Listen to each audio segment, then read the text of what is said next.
حضرت بشر حافی رحمۃ اللہ تعالی علیہ بازار سے گزر رہے تھے، بغداد کے ایک بازار سے گزر رہے تھے تو اچانک ایک صفحے اور ایک ورقے کے اوپر نظر پڑی تو اس کے اوپر بسم اللہ الرحمن الرحیم لکھا تھا اور وہ نیچے گرا پڑا تھا، اس کی حالت خراب ہو رہی تھی۔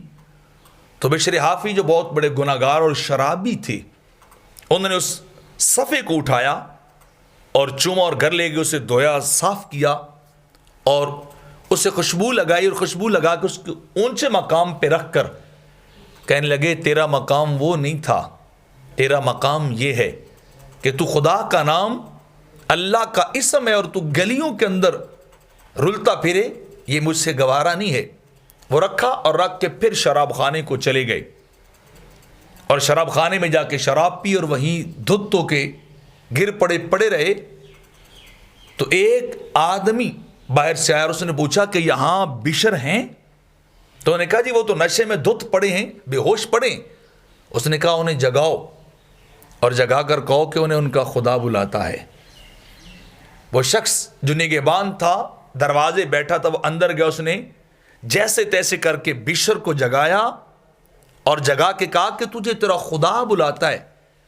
اس کلمے کا اتنا اثر ہوا بشر حافی پر کہ وہ نشہ کفور ہوا، نشہ دور ہو گیا، نشہ اترا اور دوڑے بغیر جوتی کی کہ مجھے میرے خدا نے بلایا ہے، مجھے میرے اللہ نے سندیسہ بھیجا ہے۔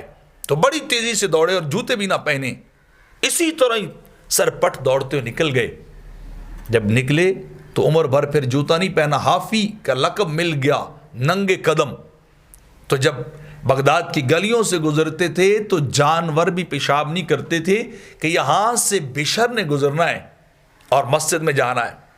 اور بشر کو آقا علیہ السلام خواب میں ملے، دیدار محمدی نصیب ہوا خواب کے اندر۔ تو بشر حافی سے آقا علیہ السلام نے فرمایا حافی جی حضور، فرمایا جانتے ہو اللہ نے تجھے تیرے ہم اصل لوگوں سے بڑا مرتبہ کیسے اور کیوں دیا ہے؟ تو آپ نے عرض کی کہ حضور آپ ہی بہتر جانتے ہیں کہ اللہ نے مجھے یہ مقام اور مرتبہ دوسروں سے اعلیٰ کیوں دے دیا ہے۔ تو میرے آقا نے فرمایا اس لیے کہ تم نیک لوگوں کی خدمت کرتے ہو، اللہ والوں کی خدمت کرتے ہو اور دوستوں کو نصیحت کرتے ہو۔ اور اگلی بات یہ ارشاد فرمائی کہ تم میری سنت اور میری سنت پہ چلنے والوں سے پیار کرتے ہو، تم میری سنت پہ چلتے ہو، میرے طریقے کو زندہ کرتے ہو، تو تم میری سنت پہ چلتے ہو تو مجھے بھی تم سے پیار ہے۔ اور ان خصائل اور ان اوصاف کی وجہ سے اللہ نے تجھے سب سے اونچا مرتبہ اور مقام عطا کر دیا ہے۔